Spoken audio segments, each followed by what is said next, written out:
یہ جو ایران، امریکہ، اسرائیل یہ جو چیزیں چل رہی ہیں، جنگ چل رہی ہے، اس میں آپ دیکھیں پاکستان کی بات ہو رہی ہے، پاکستان اس میں ثالثی کا کردار ادا کر رہا ہے، پاکستان کوششیں کر رہا ہے، شاید اگلے آنے والے دنوں میں یہ جنگ بند کروانے میں پاکستان ناکام ہو یا کامیاب ہو. آپ اس کو کس طرح سے دیکھتے ہیں اگر کوئی سم اپ کریں اسے؟ دیکھیں، دو باتیں میں کرتا ہوں اس میں.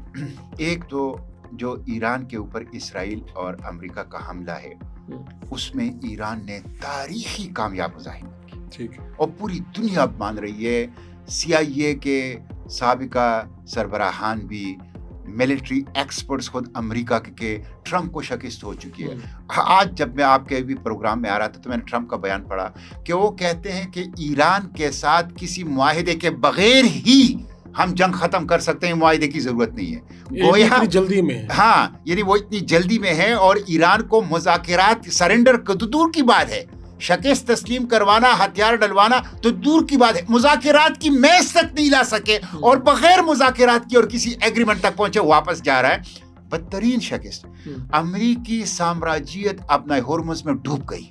اسرائیل کی درندگی، ٹیکنالوجی، ہائی ٹیک ہونے کا جو دعویٰ تھا وہ اپنا ہرمز میں ڈوب گئی ہے، اور مزاحمت کی ایک طاقتور سورج سرزمینی ایران سے وہ طلوع ہو گئی ہے. ایران نے ورلڈ آرڈر کو چینج کر دیا، اور یہ کیسے چینج کر دیا؟ اپنے شہداء کے خون سے.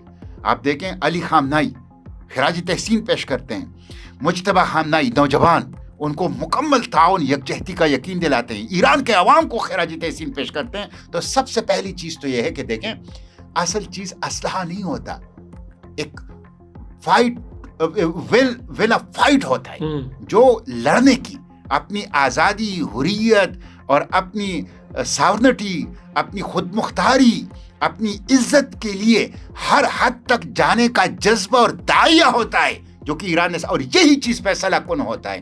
تو ایران نے ثابت کیا. تو ایک تو یہ ہوا. اب ظاہر جب یہ ہوا ہے تو فیس سیونگ تو امریکہ نے کر کے جانا ہے. اسلام آباد آج کل hub of the international diplomacy بن چکا ہے، اور آپ دیکھیں کہ جو کی مسلم پلیئرز ہیں، ترکی، مصر، سعودی عرب، وہ بھی اسلام آباد آئے.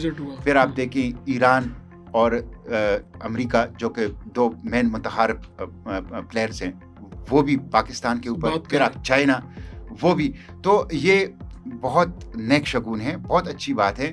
میں سمجھتا ہوں، دیکھیں نا، یہ وہ چیز ہے، پاکستان کی سفارتکاری کو بہتر سمجھ رہے ہیں. میں سمجھتا ہوں، دیکھیں نا، پاکستان کی جیو اسٹریٹجک لوکیشن، پاکستان کی جو تاریخی موقف رہا ہے عالم اسلام کے اندر کہ ہم تنازعات میں نہیں پڑیں گے امت کے، ہم امت کے اتحاد کی بات کریں گے. یہ تاریخی طور پر قائد اور اقبال نے اور بانیان پاکستان نے یہ سیٹ کر دی تھی کہ پاکستان ہے کیا اور اس کی فورن پالیسی کیا ہوگی.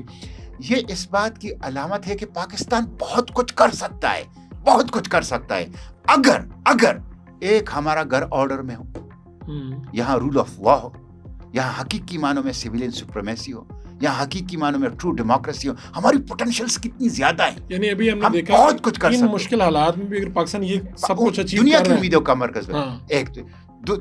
ایک تو ہم یہ چیز کر سکتے ہیں. دوسری بات یہ ہے کہ ہمیں اپنے اوپر ٹرسٹ کرنا چاہیے. جس طرح اب ہم یہ کر رہے ہیں، یہ کام ہم غزہ کے لیے بھی کر سکتے تھے اگر ہم ہمت کرتے. پاکستان کی کیپیسٹی سے زیادہ ہے آپ کہہ رہے ہیں. بالکل زیادہ. اگر ہم ہمت کرتے تو غزہ کا جینوسائیڈ نہ ہوتا.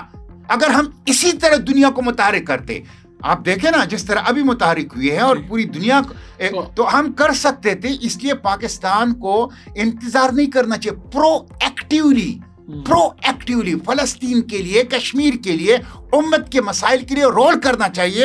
اور یہ جو نیشنلسٹک اپروچ ہے، دیکھیں، اس نیشنلسٹک اپروچ میں پاکستان کو آپ آئسولیشن، پاکستان کمز فرسٹ، جو کہ پرویز میں پاکستان آئسولیشن میں جائے گا.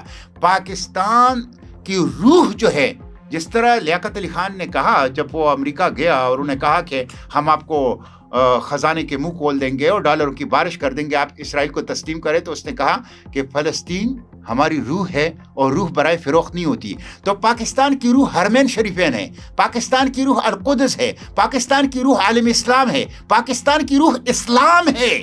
آپ اس نیشنلسٹک اپروچ کے ساتھ نہیں جا سکتے. یہ پاکستان پھر ایگزسٹ ہی نہیں کرے گا. پاکستان کی بقا، دوام، ترقی، عزت، وقار، افتخار، ابھی آپ نے دیکھ لیا کہ جب آپ امت کے مسائل میں انوالو ہو گئے آپ کی کتنی عزت بڑھ گئی. تو یہ ہے پاکستان کے لیے راستہ.